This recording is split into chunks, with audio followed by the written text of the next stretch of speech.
Gold trusted gold buyers. మీరు తాకట్టు పెట్టిన బంగారాన్ని విడిపించి ఈ రోజు ఉన్న మార్కెట్ ధరకు కొనబడును.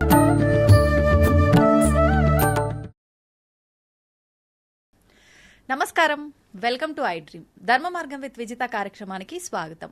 ప్రస్తుతం మనతో పాటు ఉన్నారు ప్రముఖ ఆధ్యాత్మికవేత్త, శ్రీ విద్యా ఉపాసకులు, ఎంతో మందికి మంత్రోపదేశం చేసిన గురువుగారు.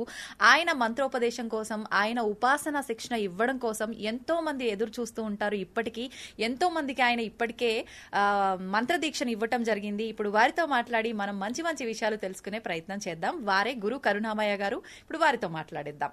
నమస్కారం గురుగారు. నమస్కారం. బాగున్నారా? బాగున్నాను, మీరు ఎలా ఉన్నారు? అమ్మదే వల్ల బ్రహ్మాండంగా ఉంది. అంతే, మీరు ఆ మాట అనగానే మళ్ళీ జోస్ వచ్చేస్తుంది. గురుగారు, ప్రతి ఒక్కరు కూడా అనుకుంటారు, అంటే భగవంతుణ్ణి ఎంతో భక్తితో పూజిస్తాము, మనసులో అంటే కోరికల కోసమే అని కాకపోయినా ఖచ్చితంగా భగవంతుడు ఉన్నాడు, మాకు ఆయన ఆ కోరిక నెరవేరుస్తాడు, ఆ కష్టం నుంచి గట్టెక్కిస్తాడు అని చెప్పి వేడుకుంటాం, చేయాల్సిన విధానం అంతా ఆచరిస్తాం. కానీ ఆ విధానాన్ని తీర్చే ముందు, మన సంకల్పం నెరవేర్చే ముందు అమ్మవారైనా సరే, స్వామి అయినా సరే చాలా పరీక్షలు పెడుతుంటారేమో అనిపిస్తుంది. నిజంగా అలా పరీక్షలు పెడుతుంటారంటారా? పరీక్షలు పెట్టి అవి పూర్తయిన తర్వాతే ఆ కోరిక నెరవేరుతుందంటారా? ఇది అంటే నాకు కూడా అనిపించింది పర్సనల్ గా చాలా సార్లు. ఇది వాస్తవం అంటారా? అసలు ఏంటి? మేము మామూలుగా ఆలోచిద్దాం, ఇలా హెవీ టాపిక్ ని చిన్నపిల్లల్లా ఆలోచిద్దాం. తప్పకుండా. ఆటో క్లాస్ చదివి వాడికి పరీక్ష పెడతారు. అవును. ఏబిసిడిలో ఏదో. అవును. పోస్ట్ గ్రాడ్యుయేషన్కి వెళ్ళి వాడికి పరీక్ష పెడతారు. ఆటో క్లాస్ వెళ్ళేవాడు మామూలుగా ఏదో హలో హలో అని దేవుని పలకరించి అగరబత్తి వెలిగించేవాడు అనుకోండి.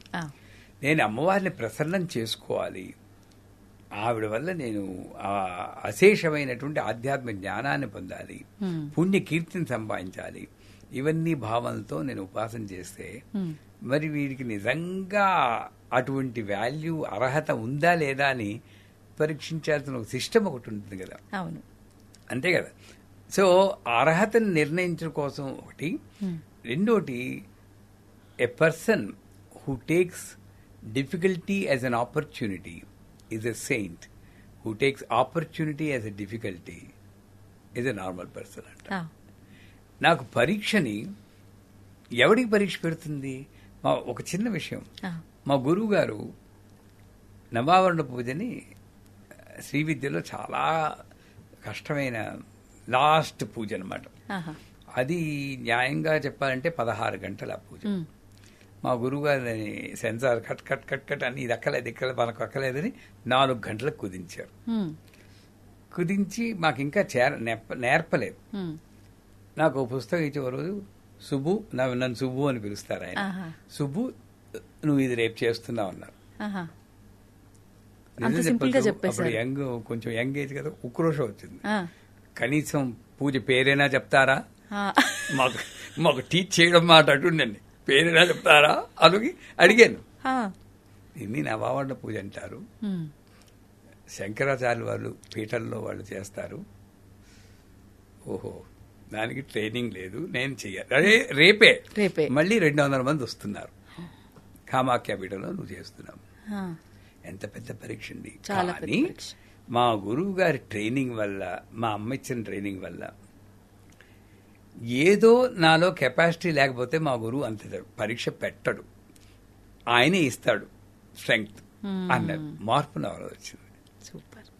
నేను చెయ్యాలి, పరీక్షలా పెట్టుకోలేదు. నేను ఒక ఛాలెంజ్, ఒక అవకాశం తీసుకుని నేను ఎలాగైనా సరే దీన్ని సాధించాలని ఆ రాత్రంతా ఫిజిక్స్, కెమిస్ట్రీ చదివినట్టు చదివేశాను. మర్నాడు చేసే 200-300 తప్పులతో చేస్తుంటాను. బట్ ఎలా చేసేవు అన్నది కాదు ముఖ్యం సుబ్బు, చేసేవా లేదా అన్నది ముఖ్యం. అది నేర్చుకో అన్నారు తర్వాత నెక్స్ట్ డే గురువు గారు. అంటే పరీక్ష అన్నది లేకపోతే నీకు అసలు ఆ స్థితికి వెళ్ళడానికి వాల్యూ ఉందా లేదని ఎవాల్యుయేషన్ లేకుండా నువ్వు అక్కడికి వెళ్ళినా నీకు ఉపయోగం ఉండదు. ఇప్పుడు రామదాసే ఉన్నాడండి, రామదాస్ లైఫ్ మామూలుగా గుడికెట్టేశారు అనుకోండి, ఎక్కడైనా ఇంత గుర్తుంచుకోరు కదా. ఎంతో మంది గుళ్ళు కట్టారు. ఎందుకు గుర్తుంచుకుంటున్నాం? తానీషా అతను జైల్లో పెట్టి ఫాట్ పని కొట్టి, మరి అది పరీక్ష కదండి.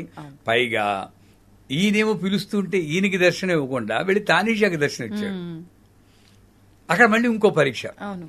ఆ పరీక్షలో ఒకసారి బ్యాలెన్స్ తప్పి ఎవడబ్బా సొమ్మని కులుకుతూ ఉన్నావు నోరు దారి అనేసాడు. అనేసి వెంటనే గుర్తొచ్చి దెబ్బల కోరవలేక అబ్బా అని పిలిచాను ఎవరికొక నాయన తెలుసుకున్నాడు తన తప్పుని. అంత చనువు ఉండేది ఆ తరంలో.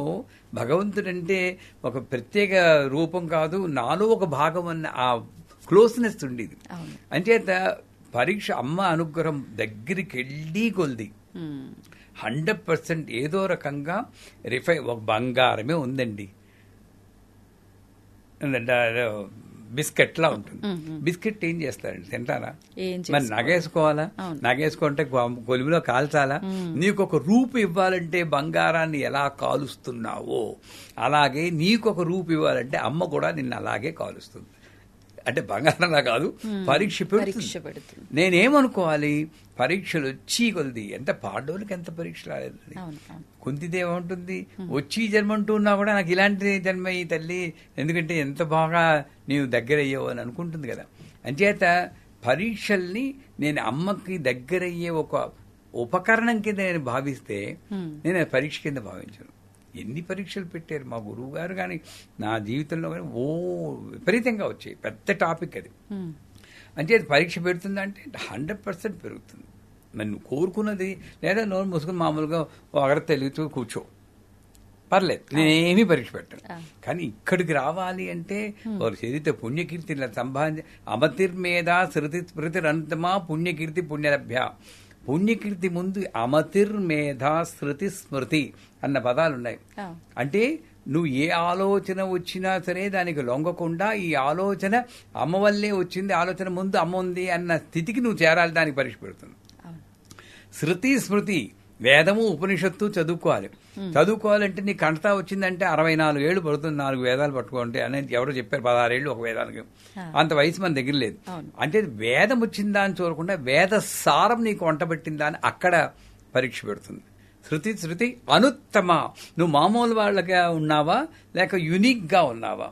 రోడ్డు మీద ఎవడో గిలగలా కొట్టుకుంటూ ఉంటాడు, నువ్వు వీడియో తీసి యూట్యూబ్ లో పోస్ట్ చేసుకుంటున్నావా లేక వాడికి ఏమైనా సాయం చేస్తున్నావా? ఆ పరీక్ష పెడుతుంది. రేపు నీకు ఒక పరీక్ష పెడుతుంది. అనుత్తమ, నువ్వు ఎందుకంటే ఒక చరిత్రలో మిగిలిపోతావు. ఎంతమంది గుర్తుంచుకుంటున్నారు? మనం పోయామనుకోండి, ఎంతమంది గుర్తుంచుకుంటారండి? మన ఫ్యామిలీ మెంబర్సే 10 నెల రోజులు 3 నెలలు గుర్తుంచుకున్న తర్వాత మళ్ళీ మామూలే అయిపోతుంది. మళ్ళీ రమణ మహర్షి, రామకృష్ణ పరమహంస, శంకరాచార్యులు వాళ్ళని ఎంతమంది గుర్తుంచుకున్నారు? మహాత్మా గాంధీ వాళ్ళు యూనిక్ పర్సనాలిటీ. వాళ్ళు ఎంత అనుభవించారు, జైళ్ళకి వెళ్ళారు. క్యాన్సర్ వస్తే ఆ పురుగు కింద పడిపోతే మళ్లీ పురుగును పీచి పెట్టారు. ఏమీ మామూలుగా ప్రాపంచికంగా మనం అనుభవించేది ఏది అనుభవించలేదు. అదే పెద్ద పరీక్ష వాళ్ళకి. చేత పరీక్ష పెడుతుందా అంటే 100% పెడుతుంది. కానీ ఆ పరీక్ష తట్టుకుని శక్తి కూడా ఆవిడే ఇస్తుందన్న నమ్మకంతో ముందెళ్తే పరీక్ష ఒకసారి దాటి అటు వెళ్ళేవా ఆ చంద్రార్కం మనం ఉంటాం. అది మాత్రం సత్యం.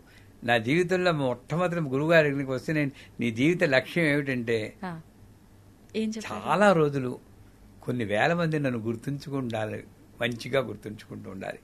వీడురా ఇదిరా జీవితం అనుకుంటే అన్న జీవితం నాకు వచ్చేటట్టు అనుగ్రహించండి అన్న. సూపర్. ఎందుకంటే నాకేం కోరికలేదు. కానీ చాలా తక్కువ ఆలోచిస్తారు ఇలా కదా గురుగారు. అంటే గురువు ఇచ్చిన అనుగ్రహం అదృష్టం అనుకోండి. అదే, అంతకన్నా లేదు నాకు ఏమి. ఇప్పుడు కూడా అంతే. ఇప్పుడు నాకు తృప్తే. నేను వెళ్ళిపోయినా కూడా తరతరాలు నన్ను అనుకుంటూ ఉంటాను. నాకేం బెంగలేదు. వెనక్కి తిరిగి చూస్తే తృప్తే గాని నాకు బెంగలేదు. ఆ జీవితం రావాలి అంటే నేను పడతాం విపరీతంగా పెద్ద పెద్ద స్వామీజీలు, శంకరాచార్యులు వారు వాళ్ళందరూ పడ్డారు. అగ్ని ప్రయోగం జరిగింది ఆయన మీద. ఇవన్నీ తట్టుకుని అమ్మ అనుగ్రహంతో నిలబడ్డాడు గనకనే ఇంతెందుకు ప్రహ్లాదుని తీసుకోండి. అవును, హిరణ్యకశిపుడు ఎన్ని హింసలు పెట్టలేదు, ఒక్కసారైనా మానేడా? మన వాళ్ళు మా ప్లేస్ లో ఉంటే బాబోయ్ సరెండర్ అయిపోతాం కదా. దేవుణ్ణే తిట్టేస్తుంటారు. చివరికి ఎలాగా సినిమాలు చూపిస్తాడు, కిందకి పడిపోతూ ఉంటే ఆ నేల మీద టచ్ చేయదాకా పట్టుకోడు. అవును, అంటే ఎంత పరీక్ష అండి అది.